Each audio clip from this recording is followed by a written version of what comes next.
বাস্তু শাস্ত্র। নমস্কার সকলকে, আমি রনি। সবাইকে স্বাগত বাস্তু শাস্ত্রতে, যেখানে ভয় পাওয়ার কোনো সীমিত জায়গা নেই। আজকে 4 নম্বর এপিসোডে আমি নিয়ে এসেছি তোমাদের কাছে আরও একটি গা শিউরে যাওয়া অলৌকিক ঘটনা, যেটা ঘটেছে আমারই বন্ধুর সাথে, যার নাম বাবাই। ভালো নাম সুদীপ্ত তালুকদার। এবং বলে রাখি, সেকেন্ড এপিসোডে আমার সাথে ঘটে যাওয়া যে ঘটনাটি বলেছি, সেখানে আমার এই বন্ধুটিও ছিল, যার নাম সেকেন্ড নাম্বার এপিসোডে উল্লেখ করা আছে। তো চলো সরাসরি চলে যাওয়া যাক বাবাইয়ের ঘটনায়।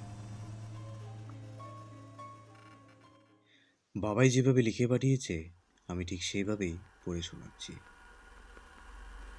হাই রনি, অনেকদিন পর তোর সাথে কথা হলো। খুব ভালো লাগলো এতদিন পরে কথা বলে। বাস্তুশাস্ত্রের জন্য তোকে অনেক অনেক অভিনন্দন। এইভাবেই এগোতে থাক, পাশে আছি। এবার আসি আমার সাথে ঘটে যাওয়া ঘটনাতে। আমি তখন নতুন চাকরি পেয়েছি ফরেস্ট ডিপার্টমেন্টে। রসিক বিলে আমার প্রথম ফিল্ড পোস্টিং। একদিন আমরা 3 বন্ধু ডিসাইড করি যে আমরা 3 জন একসাথে আমার কোয়ার্টারে থাকব। ঠিক যেমন ভাবা তেমন কাজ। আমাদের প্ল্যানিং অনুযায়ী আমি এক নিঝুম রাত্রে আমার কোয়ার্টারে 2 বন্ধুকে নিয়ে আসি। আসাম এবং বাংলার মাঝে বয়ে চলেছে সেই নদী যার নাম রায়ডাক। রাতের অন্ধকারে সে এক অপরিসীম সৌন্দর্য নিয়ে হাজির হয়। অনেক জঙ্গল, পাহাড়, রাস্তা, বাড়ি, এইসবের ঘটনা শুনেছে সবাই, কিন্তু আজ যেটা বলতে চলেছি সেটা এই রায়ডাক নদীকে কেন্দ্র করে। রাতে কোয়ার্টার থেকে বেরিয়ে চলে গেলাম এক ডাক বাংলোতে, যেটা রসিকবিল থেকে 4-5 কিলোমিটার দূরে। ডাক বাংলোতে পৌঁছে আমরা অনেক মজা ফুর্তি করলাম। সবার খিদেও পেয়ে গেছিল। যেহেতু আমরা কোয়ার্টার থেকে খাবার বানিয়ে এনেছিলাম, তাই তখন সেটা দিয়ে আমরা ডিনারটা সেরে ফেললাম। খাওয়া দাওয়ার পর আমরা রায়ডাক নদীর পাড়ে হাঁটতে বেরোই। নদীর ধারে হাঁটতে হাঁটতে কিছু দূরে একটি ছোট্ট কুঠুরি দেখতে পাই, যেখানে খুবই ক্ষীণ আলো জ্বলছিল। সেই কুঠুরির কিছুটা সামনে পৌঁছে জানতে পারি যে কুঠুরিগুলো মাঝিদের, যারা রাতে মাছ ধরে। সেই মাঝিরা রাত্রে সেখানে আশ্রয় নেয়। ওখানকার কিছু স্থানীয়রা আমাদের বলছে যে এত রাত্রে সেই কুঠুরিগুলোর সামনে না যাওয়াই ভালো, কিন্তু আমরা কোনো বাধা না মেনে হাতে টর্চ নিয়ে সরাসরি চলে যাই এক কুঠুরির সামনে। আর কুঠুরির ভেতরে কেউ আছে কিনা সেটা নিশ্চিত করতে আমরা ডাকতে থাকি, কেউ আছেন? বলছি, কেউ আছেন? হঠাৎ এক ব্যক্তি আমাদের পেছনে দাঁড়িয়ে বলে ওঠে, কি চাই? লক্ষ্য করলাম তার হাতে হেরিকেন আর পরনে একটি লাল গামছা। দেখে একটু ভয় পেয়ে গেছিলাম, কারণ চোখগুলো তার রক্ত বড়, মাথায় তার কাঁচা পাকা চুল, গায়ের রং কালো। দেখে বোঝাই যায় যে সে সবসময় নেশাতে আসক্ত। কথায় কথায় তাকে জিজ্ঞেস করে ফেললাম, এখানে যে মাঝি ভাইরা থাকে তারা সব কোথায়? গভীর কণ্ঠে উত্তর পেলাম, এখানেই তাদের বাসস্থান।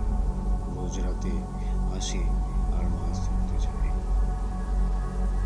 আমি প্রশ্ন করি তাকে যে আমরা তো সকালেই চলে যাব, তো আজ রাতটা কি আমরা মাছ ধরা দেখতে পারি? আবার সেই গম্ভীর কণ্ঠে উত্তর আসে, মাছ ধরা? সে তো আপনারা দেখতে পাবেন না, সে তো বাবু এক রহস্যের ব্যাপার।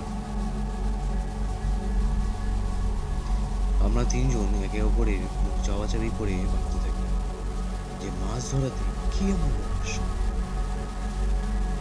আমার এক বন্ধু জিজ্ঞেস করে সেই লোকটি যে, দাদা, আপনারা কিসে মাছ ধরতে যান? তখন উনি বলেন, ওই দিকে নৌকো বাঁধা আছে, সে নৌকো করে মাছ ধরতে যান।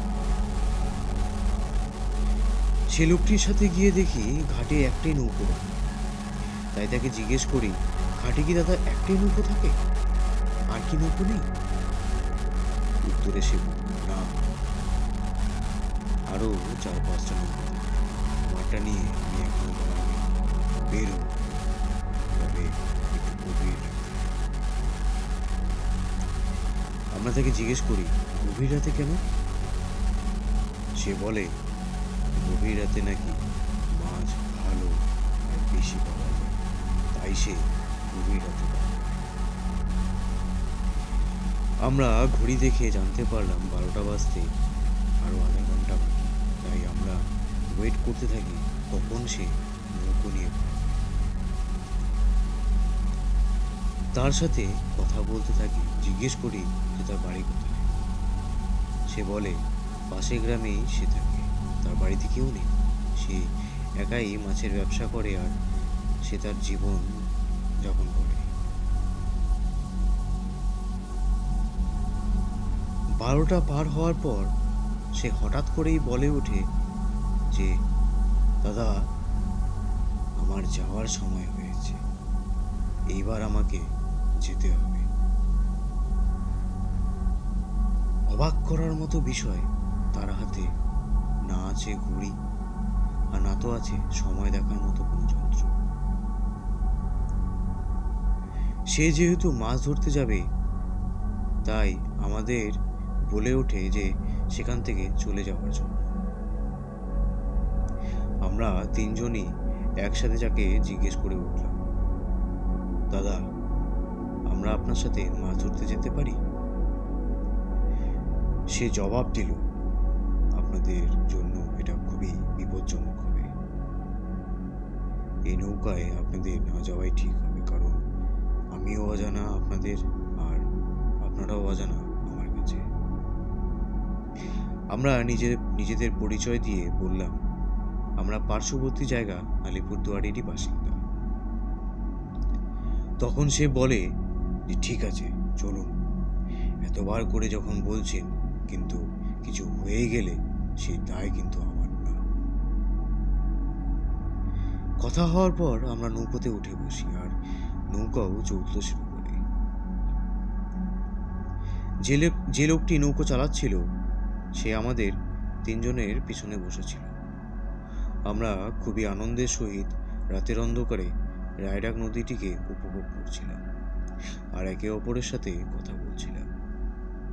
কখন যে নদীর মাঝে পৌঁছে যাই সেটা কেউই লক্ষ্য করিনি আর কেউই বুঝতে পারিনি। জিজ্ঞেস করে উঠলাম মাঝি দাদাকে, আচ্ছা দাদা, আমরা কি ওই দিকটাতে যাব?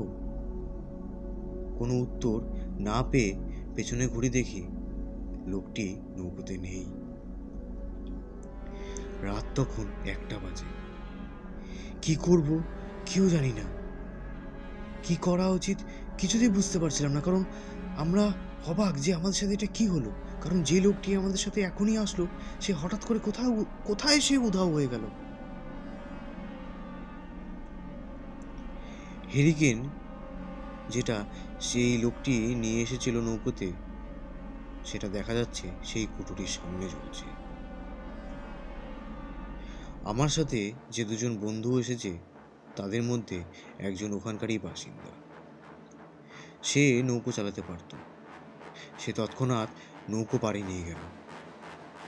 আমরা নদীর পাড়ে গিয়ে দেখি 2-3জন মাঝি তাদের নৌকোগুলোকে, তাদের নৌকোটাকে খোঁজাখুঁজি করছে এবং তারা বলছে একে অপরের মধ্যে যে তাদের নৌকোটি কোথায় গেল।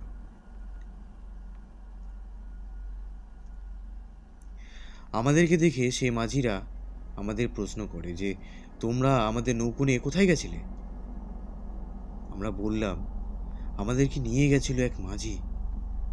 তারা তখন আমাদের দিকে অবাক দৃষ্টিতে তাকিয়ে কি জানি নিজেদের মধ্যে বলাবলি করলো আর তৎক্ষণাৎই আমাদের উপরে কিছু একটা ছিটিয়ে দিল। তারপর আমাদেরকে তাদের ঘরে নিয়ে গিয়ে সমস্ত ঘটনাটি বলল, যেটা শুনে সত্যিই আমরা খুব অবাক হয়ে পড়েছিলাম। জানতে পারি যে কোনো এক সময় এক মাঝি এ নদীতে মাছ ধরতে আসতো। নদীতে অনেক জল থাকার ফলে সে নদীর স্রোতে বয়ে যায় এবং তার মৃত্যু ঘটে। কিন্তু এখনো অনেকেই তাকে দেখতে পায়। জানি না এটা বাস্তব নাকি অবাস্তব, তবে আমাদের সাথে যেটা ঘটেছিল সেটা কোনো ব্যাখ্যা নেই আমাদের কাছে। সেটার উত্তর আজও আমরা খুঁজে পাইনি। তো এই হলো আমার একটি ঘটনা। সবার ভালো লাগলে আমি আরো অনেক ঘটনা বলবো। অসাধারণ একটি অলৌকিক ঘটনা এবং আশ্চর্য করার মতো ঘটনা জানতে পারলাম বাবাইয়ের কাছ থেকে। থ্যাংক ইউ বাবাই, এত আশ্চর্যজনক একটি ঘটনা শেয়ার করার জন্য। তোমরাও তোমাদের ঘটনা আমার সাথে শেয়ার করতে পারো ডেসক্রিপশনে দেওয়া ইমেল আইডি বা হোয়াটসঅ্যাপ নাম্বারে লিখে। আমার এই চ্যানেল ভালো লাগলে অবশ্যই সাবস্ক্রাইব করে দিও, আর লাইক শেয়ার কমেন্ট করতে ভুলো না কিন্তু। আজকের জন্য এইটুকুই। দেখা হচ্ছে 5th এপিসোডে। Till then, bye, good night. সবাই ভালো থেকো, পাশে থেকো।